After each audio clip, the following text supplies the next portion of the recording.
Welcome to my channel. आज हम कर रहे हैं बिजनेस मैनेजमेंट के कंट्रोलिंग का पार्ट 2। इसमें हम करेंगे कंट्रोलिंग की प्रोसेस। कंट्रोलिंग की प्रोसेस क्या है? Setting performance standard, measurement of actual performance. Third one is comparison of actual performance with standards. Then fourth one is analysing deviation. Fifth one is taking corrective action. First one is setting performance standard. Standards are those criteria on the basis of which actual performance is measured. कि standard क्या है? वो criteria है जिनके basis पर हम actual performance को क्या करते हैं, मेज़र करते हैं। अब टाइप्स ऑफ स्टैंडर्ड, जो स्टैंडर्ड्स होते हैं वो क्या बताते हैं कि किस आदमी को क्या काम करना है, किस डिपार्टमेंट को या किस पोस्ट पे क्या काम है, और इसी के बेसिस पर एक जो मैनेजर होता है वो क्या निकालता है, एक्चुअल परफॉर्मेंस का इवैल्यूएशन करता है ताकि वो डिविएशन का पता लगा सके। उसके बाद आता है टाइप्स ऑफ स्टैंडर्ड्स। स्टैंडर्ड्स के टाइप क्या है? First one is quantitative, second is qualitative. First one is quantitative standards. These are the standards which display in statistics, यानी कि ये वो स्टैंडर्ड्स है जो हमें डिस्प्ले होते हैं या जो प्रदर्शित किए जाते हैं आंकड़ों में, डाटा में, जिनको हम डाटा में एक्सप्लेन कर सकते हैं। जैसे कि हमें 10 यूनिट्स का प्रोडक्शन करना है, एक यूनिट की कॉस्ट 1000 रुपीज़ होगी, तो यहाँ पर क्या है, हमारे पास डाटा अवेलेबल है। Next is quantitative standard, note display in statistic form, कि इनको हम डाटा की फॉर्म में डिस्प्ले नहीं करता। इसके अंदर वो क्वांटिटेटिव स्टैंडर्ड्स आते हैं, वो गुण आते हैं जिनको हम माप नहीं सकते। जैसे मैंने पीछे बताया था आपको लास्ट वीडियो में कंट्रोलिंग के, कि जो क्वांटिटेटिव स्टैंडर्ड्स होते हैं उनको हम नहीं नाप सकते, नहीं माप सकते, नहीं ना उनका मेजरमेंट कर सकते। इसके अंदर मैंने आपको बताया था जो लेबर का मोरल होता है उसको हम कैसे कैलकुलेट करते हैं। लेबर के मोरल को हम कैलकुलेट करने के लिए क्या करते हैं, लेबर टर्नओवर रेशो देखते हैं, लेबर टर्नओवर रेशो,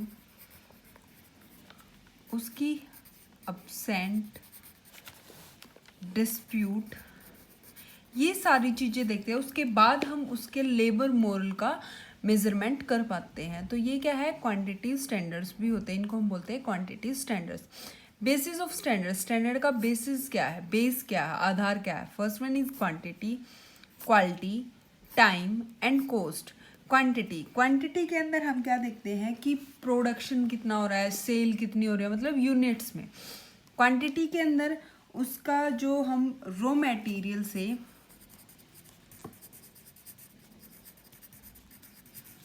जो हम गुड्स बना रहे हैं, जो गुड्स तैयार हो रही है, उससे जो हमारे कंज्यूमर है और जो एम्प्लॉइज़ है उनका मोरल कैसे इफेक्ट हो रहा है या उनकी सेटिस्फेक्शन कैसे मिल रहा है। Third one is time.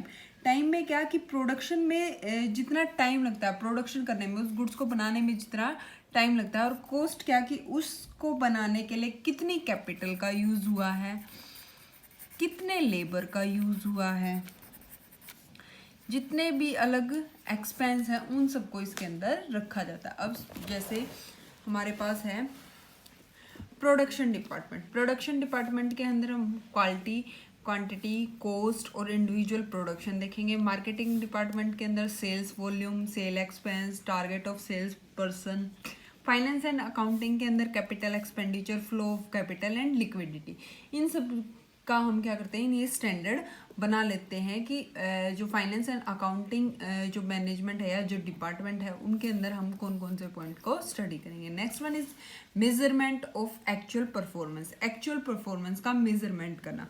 अब जो एक्चुअल परफॉर्मेंस का मेजरमेंट है वो क्या करता है, वो किन के बेसिस पर किया जाता है, जो हमने स्टैंडर्ड डिसाइड किए हैं, जो हमने स्टैंडर्ड मेजर किए, उनके बेसिस पर हम क्या करते हैं, एक्चुअल परफॉर्मेंस को एनालाइज करते हैं, एक्चुअल परफॉर्मेंस को इवेल्युएशन करते हैं। ये जो एक्चुअल परफॉर्मेंस है, अब हमारे पास क्वेश्चन ये आता है कि हमें एक्चुअल परफॉर्मेंस का मेजरमेंट कब करना चाहिए, या तो इसके दो टाइप से हम स्टडी कर सकते हैं। जब वर्क इन प्रोग्रेस, कि जब काम चल रहा है, गोइंग ऑन, कि जब काम चल रहा है, अभी काम कंप्लीट नहीं हुआ है। Second one is completeness of work, कि जब काम खत्म हो चुका है, पूरा हो चुका है। तो जब वर्क इन प्रोग्रेस, जब हमारा काम चल रहा है, तब वहां पर हम मेजरमेंट कैसे करेंगे?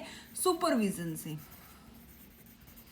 यानी कि सुपरवाइजर ये देखेगा कि वो काम जो स्टैंडर्ड के अकॉर्डिंग हो रहा है या नहीं हो रहा।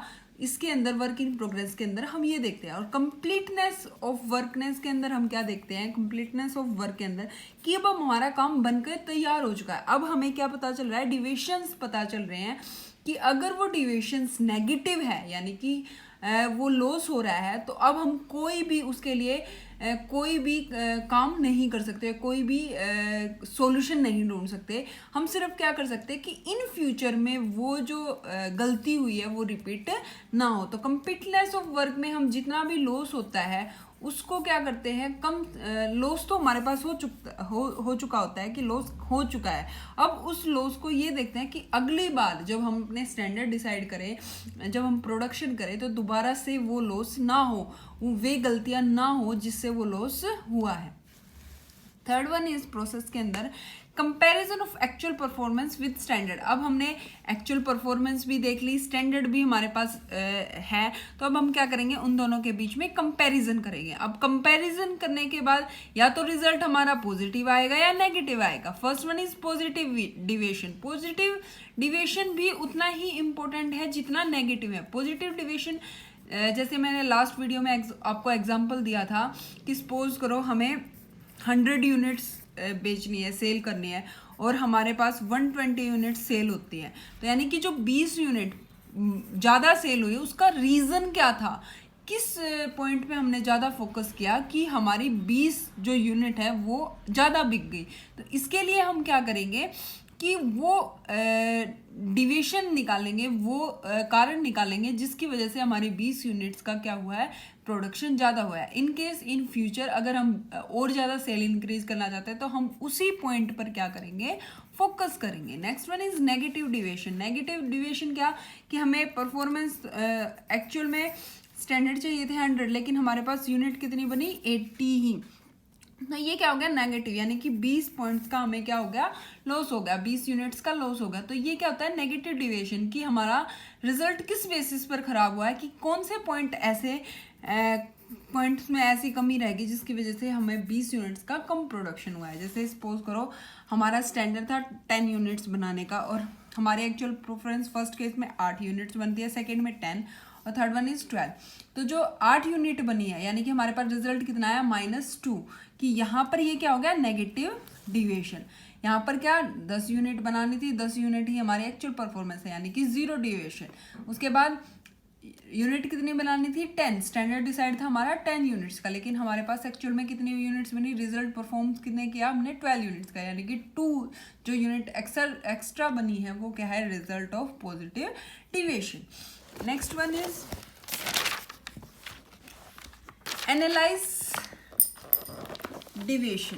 एनालाइज करना डिविएशन को। इसके अंदर क्या होगा कि यहाँ पर हम अब क्या करेंगे? एनालाइज करेंगे कि जो हमारे डिविएशन है वो, इसके अंदर हम 4 पॉइंट्स इंक्लूड करते हैं। Is standard being attend, its deviation being acceptable, its standard acceptable, और fourth one is revision the standard. First in is standard being attend, यानी कि जो हमारे स्टैंडर्ड है वो अचीव किए जा सकते हैं, प्राप्त किए जा सकते हैं या नहीं किए जा सकते। अगर प्राप्त किए जा सकते हैं, जो हमने स्टैंडर्ड बनाए हैं उनको हम अचीव कर सकते हैं, तो हम क्या करेंगे? जो काम चल रहा है उसको वैसे ही चलने देंगे। लेकिन हमें ये पता चला कि जो हमने स्टैंडर्ड डिसाइड किए हैं उन वे नहीं प्राप्त किए जा सकते, उनको अचीव नहीं किया जा सकता। तो इन केसेस में हम वो क्वेश्चंस ढूंढेंगे जिनकी वजह से वो जो स्टैंडर्ड है वो अचीव नहीं किए जाएंगे। Second one is deviation being acceptable. Suppose करो आपने 100 यूनिट्स का प्रोडक्शन करना था, लेकिन आपके पास 97 यूनिट्स का ही प्रोडक्शन हुआ, यानी कि 3 यूनिट्स की कमी को हम सहन कर सकते हैं। इसके लिए कोई ज़रूरत नहीं है हमें स्ट्रेटजी बनाने की, प्लान बनाने की, पॉलिसी बनाने की कि 3 यूनिट कम क्यों है। ये नहीं कि ये क्या होता है कि हम इसको एक्सेप्ट कर सकते हैं। तो 3 यूनिट अगर कम प्रोडक्शन हुआ है तो इसमें कोई बड़ी बात नहीं है।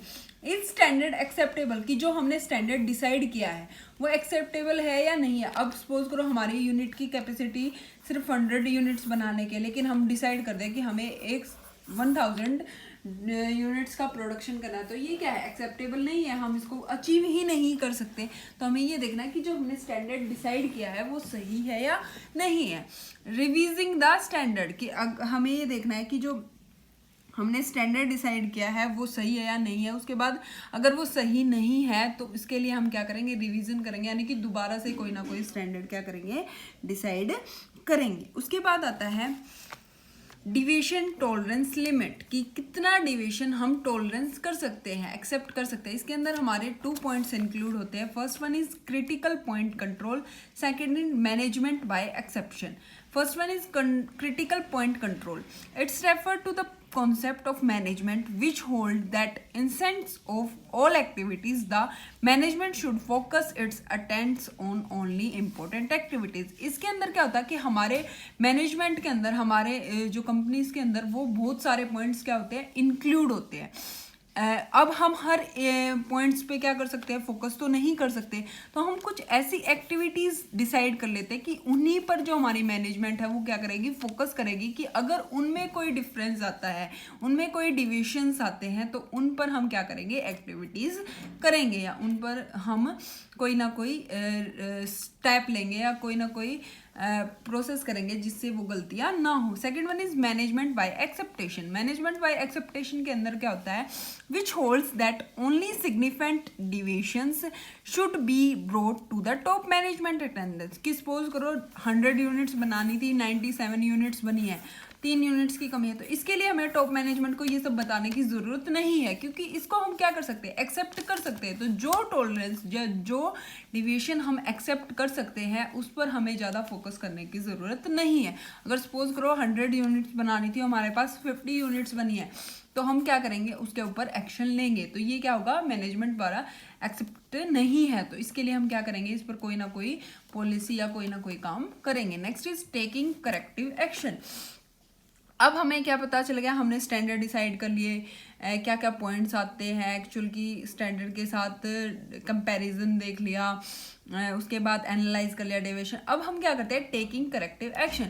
अब हम एक्शन लेना स्टार्ट करते हैं। इसके अंदर आता है रिमूव एक्चुअल परफॉर्मेंस शॉर्टेज कि जो भी हमारी परफॉर्मेंस कर रहे हैं हम, जो भी हम एक्चुअल डाटा अचीव कर रहे हैं, जो काम कर रहे हैं, अगर उसके प्रोडक्शन के टाइम पे कोई मशीन ख़राब है या जो लेबर है वो कम है, तो उन जो शॉर्टेज है, जो कमी है उस एक्चुअल परफॉर्मेंस को करने के लिए जो कमी आ रही है उनको हम क्या करेंगे, रिमूव करेंगे। Reduce the shortage repetition in future कि जो कमी हुई है उनसे हम क्या सीखेंगे कि इन फ्यूचर में वो जो कमी है या वो जो रीज़न है वो दोबारा से रिपीट ना हो। तो ये हमारी क्या थी, कंट्रोलिंग प्रोसेस। कंट्रोलिंग प्रोसेस के अंदर हमारे 5 पॉइंट्स इंक्लूड होते हैं। First one is setting standard decide करते हैं, उसके बाद हम एक्चुअल परफॉर्मेंस देखते हैं क्या है, उसके बाद हम कंपैरिजन करते हैं, फिर हम डिविएशंस निकालते हैं, डिविएशन का एनालाइज करते हैं, और उसके बाद जब हमें डिविएशंस पता चल जाते हैं उसके बाद हम क्या करेंगे, करेक्टिव एक्शन लेंगे, उसके खिलाफ क्या करेंगे, एक्शन करेंगे। अगर पॉजिटिव है या कौन कौन से ऐसे शॉर्टेज है या ऐसे जो गलतियाँ है, डिसएडवांटेज है, उन पर हम क्या करेंगे, फोकस करेंगे। Thank you.